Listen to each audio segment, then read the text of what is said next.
வணக்கம். தமிழ்நாடு என்ற பெயருக்காக உயிர் துறந்த மாமனிதர் வரலாறு.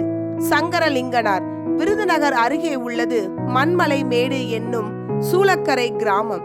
அந்த சிற்றூரில் கருப்பசாமி வள்ளியம்மை இணையருக்கு 1895ஆம் ஆண்டு சனவரி திங்கள் 26ஆம் நாள் சங்கரலிங்கனார் பிறந்தார்.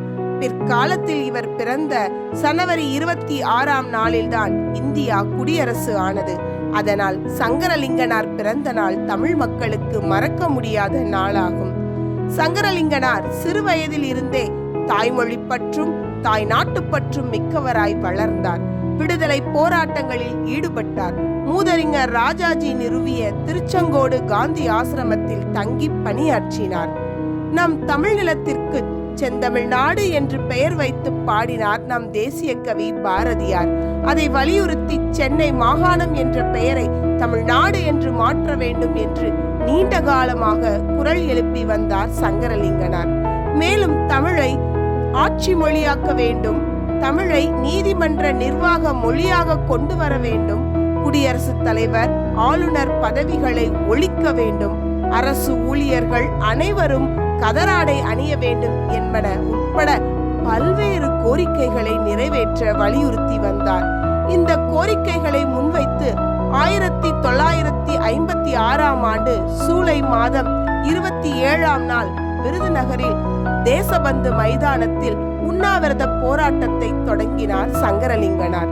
கோரிக்கை நிறைவேறாவிட்டால் தாம் சாகும் வரை உண்ணாவிரத அறப்போராட்டம் நடைபெறும் என்றும் அறிவித்தார். சாவை ஒரு பொருட்டாக கருதாமல் உண்ணா நோன்பு போராட்டத்தை தனி மனிதனாக நடத்தி வந்தார். 75 நாட்கள் கடந்தார், பலனில்லை.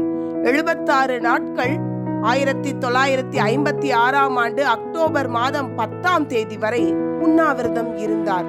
அவருடைய உடல்நிலை மிகவும் மோசமானது. மதுரை அரசு மருத்துவமனையில் சேர்க்கப்பட்ட தமிழ் மகன் சங்கரலிங்கனார் 13ஆம் தேதி தமிழ்த்தாயின் திருவடியை பற்றினார். முன்னதாக அவர் மதுரை அரசு மருத்துவமனையில் சேர்க்கப்பட்ட போது, நான் இறந்த பிறகு என் உடலை பொது உடைமை கட்சியினரிடம் ஒப்படையுங்கள், அவர்கள்தான் எனக்கு இறுதி நிகழ்ச்சிகளை நிறைவேற்ற வேண்டும் என்று கூறியிருந்தார்.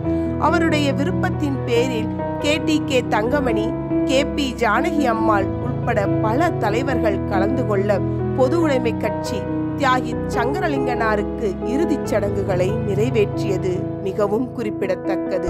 அவருடைய இறப்பிற்கு பிறகு 1961ஆம் ஆண்டு பிப்ரவரி 24ஆம் நாள் அப்போது தமிழக நிதியமைச்சராக இருந்த C. சுப்பிரமணியம் சென்னை மாகாணம் என்பதை தமிழ்நாடு என்று சட்டப்பேரவையில் அறிவித்தார்.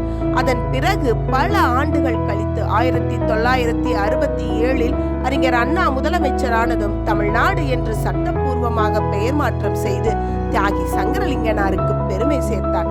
இதன் பிறகுதான் செந்தமிழ் நாடெனும் போதினிலே எங்கள் தந்தையர் நாடென்ற பேச்சினிலே ஒரு சக்தி பிறக்குது மூச்சினிலே என்ற பாடலுக்கு பொருள் புரிந்தது.